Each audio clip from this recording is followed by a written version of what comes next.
How to clean a kitchen properly.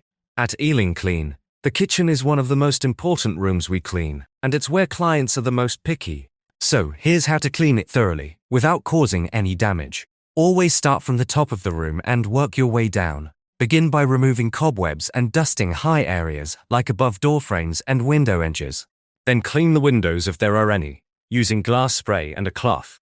Don't leave fingerprints or streaks behind. Clean the tops and fronts of cupboards with a cloth and degreaser. If they're heavily soiled, use a soft sponge. Once clean, polish them for a fresh finish. Next, the cooker hood. Clean every side of it, including the filters if they're removable. Use detergent in warm water. Dry the filters before putting them back. Only use soft cloths or sponges. Rough ones can scratch metal. Now the tiles. Different tiles need different products. Marble, granite, or matte tiles require special cleaners. If you don't have those, use glass spray and a soft cloth. Regular tiles can be cleaned with degreaser, or just glass cleaner if they're not too dirty.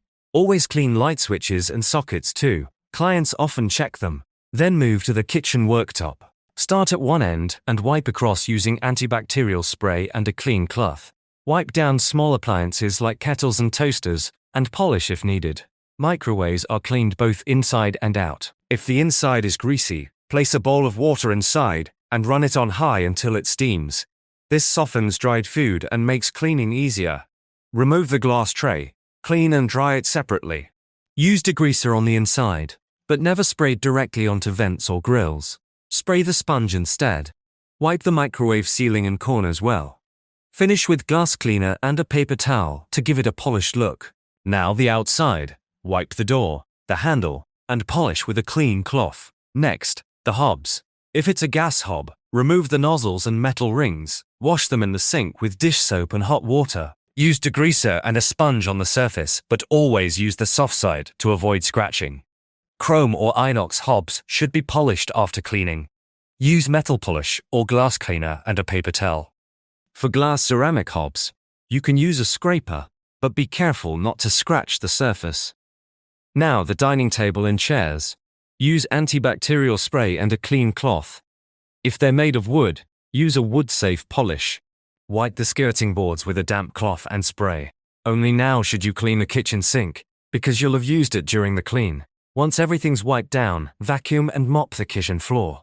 Clean from the inside of the room and work your way towards the exit. Now for the oven, but only clean the inside if the client is asked for it. If not, just clean the outside and polish the glass. If you are cleaning the inside, protect the floor with a bin bag. Put on gloves, remove the trays and racks, and spray oven cleaner carefully. Avoid spraying over the ventilation grid. Let it sit for 10 minutes. Then scrub with the abrasive side of a sponge or scraper. Rinse the sponge often, and wipe away all leftover detergent. Clean the racks in the sink with warm water and sponge. Then degrease all surfaces and dry everything thoroughly. Don't forget to clean the area between the oven door and its frame. It's easy to miss and often full of grease. Be very careful in cleaning the buttons. Strong detergents can erase the labels. Oven cleaner is the #1 cause of damage in kitchens, so always use it safely, sparingly, and with full attention. At Ealing Clean, we don't just wipe surfaces. We clean thoroughly, safely, and with care. Now that you've seen how to clean a kitchen the right way, it's time for a short quiz to check what you've learned.